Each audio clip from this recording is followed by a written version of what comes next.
चल हो जा शुरू। केसरिया से मन जोगी हुआ रे, दिल झूमे देखो पतवारा हुआ रे, दिल झूमे देखो पतवारा हुआ रे। हर पल मनाओ केसरी त्योहार। विमल, बोलो जुबान केसरी। जिंदाबाद है, पाकिस्तान जिंदाबाद है।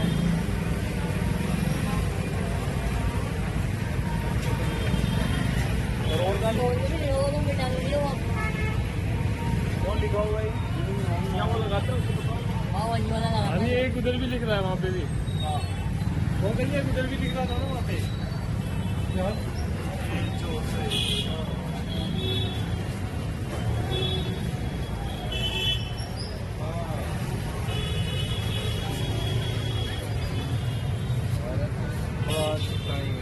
दे दिया है मेरे वकील की सलाह से। जागरूक नागरिक होने के नाते मुझे लगातार पिछले 5 महीने से अनगिनत धमकियां मिल रही है सोशल मीडिया पर। कभी लिखा कर देते हैं कि चौराहे पर गोली मार देंगे, बाल काट देंगे, उंगली काट देंगे, और अब लिखा आया है कि चौकड़ी तोपखाना गलता के क्षेत्र में तू आके दिखा, आएगा तो वापस जा नहीं पाए। ये उन्होंने लिखा है, और लिखा है डॉक्टर जुनैद खान ऐसे करके। क्या सच्चाई है ये प्रशासन का, पुलिस का काम है। भय बिल्कुल नहीं है, क्योंकि जब से आदरणीय मुख्यमंत्री भजनलाल शर्मा साहब पदभार संभाले हैं, भाजपा की सरकार आई है, पूर्णतः लॉ एंड ऑर्डर का पालन हो रहा है और प्रदेश में सुख है, शांति है, समृद्धि। और इस प्रकार की कोई गतिविधि होती है तो कुछ मिनटों में वो पकड़े भी जाते हैं। और एक कांग्रेस का समय था कि 5 साल तक ऐसी गतिविधियां चलती रहती थी, सरगनाओं को पकड़ा नहीं गया, उनके काम करने वालों को पकड़ा नहीं गया, इस प्रकार की गतिविधि वालों को। लेकिन अब तुरंत प्रभाव से कार्रवाई होती है।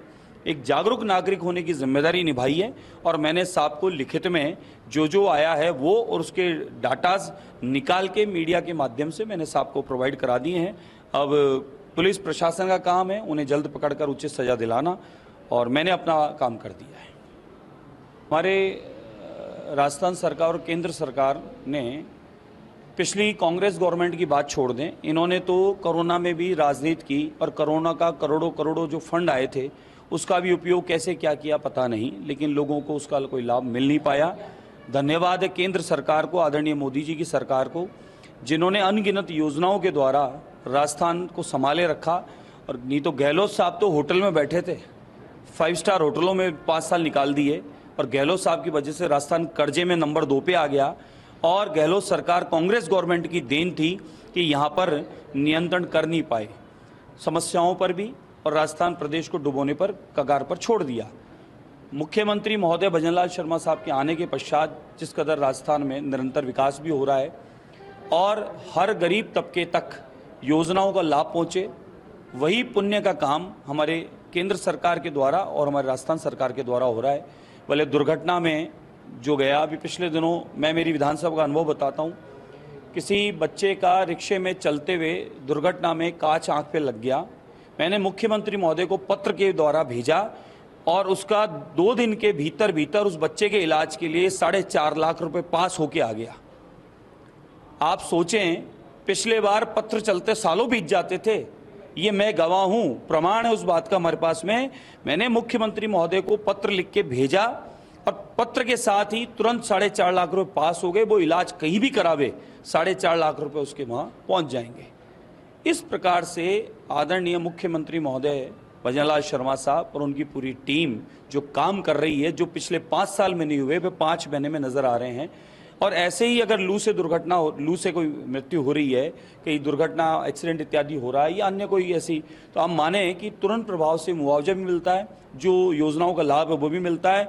और भाजपा का कोई भी परिवार का सदस्य है, वो एमएलए है कि एमपी है, वो भी अपने कोटे से जो होता है वो करता है। और कोई धार्मिक संस्थाएं, कोई ट्रस्ट इत्यादि भी जुड़े हैं, उनको जोड़ के भी कराता है। उसी का प्रमाण है कि यहाँ पर समस्याओं का अंतिम कोई जगह स्थान है तो वो ये है कि भाजपा का कोई भी प्रतिनिधि हो, कार्यकर्ता हो, वहाँ तक बस पहुँचे और समस्या निराकरण है।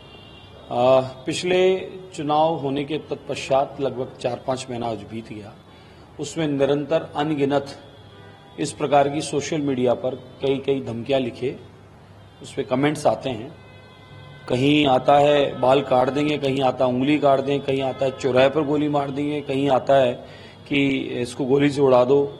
ऐसे अनगिनत पोस्टें हमने निकाली है, निकाल के उनका डाटा इकट्ठा किया है। और अभी ताज़ा ही एक पोस्ट आई है जिस पर यह लिखा गया है कि फलाना क्षेत्र में चौकड़ी तोपखाना गलता क्षेत्र में तुम आ गए तो जा नहीं पाओगे, और कुछ और शब्द लिखे हैं आपत्तिजनक। तो इस प्रकार के कई आ रहे हैं। तो उसके माध्यम से भय तो है नहीं, क्योंकि लॉ एंड ऑर्डर का पूरा पालन हो रहा है और पूर्णतः मुस्तैद है प्रशासन और पुलिस प्रशासन, तो इसलिए कोई चिंता का विषय नहीं है। लेकिन एक जागरूक नागरिक होने के नाते इस प्रकार की सोच और स्वभाव रखने वालों के बारे में शिकायत करना और बताना आवश्यक है। तो मैंने एक अपना लिखित में पत्र और जो कमेंट आए हैं वो मैंने आज हमारे कमिश्नर साहब को दे दिए हैं।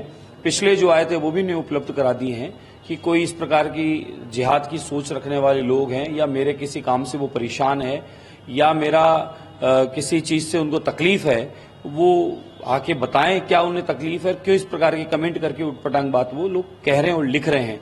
तो मैंने इसलिए आज कमिश्नर साहब को वो ज्ञापन दिया है। वो विषय ये था कि चौड़ा रास्ता में कुछ दीवार पे किसी ने लिखा है पंजाब मुक्त हो और पाकिस्तान जिंदाबाद। तो ये दोनों ही चीज बड़ी आपत्तिजनक है। हमारे देश में इस प्रकार के वातावरण दूषित करने वाले 142 करोड़ का एक परिवार है, जिसमें बड़ा समृद्धि चल रही है, सुख शांति चल रही है, देश प्रगति उन्नति कर रहा है, विकास भी है, सनातन भी है, वर्ल्ड लीडर भी देश बनकर निकला आदरणीय मोदी जी के नेतृत्व में। तो फिर इस प्रकार के लोग कौन हैं जो ऐसे स्लोगन लिख कर यहाँ का माहौल बिगाड़ना चाहते हैं? तो उसकी भी जानकारी मैंने तुरंत प्रभाव से कमिश्नर साहब को दी। और अब वहां के अड़ोस पड़ोस के कैमरे वगैरह वो देखकर इस बात का वो लोग अपना तय कर लेंगे कौन लोग हैं, कहाँ के हैं, क्या यहाँ क्या चाहते हैं और यहाँ का माहौल क्यों बिगाड़ना चाहते हैं। ऐसे लोगों की जगह है, वहीं उनको पहुंचाने की आवश्यकता है।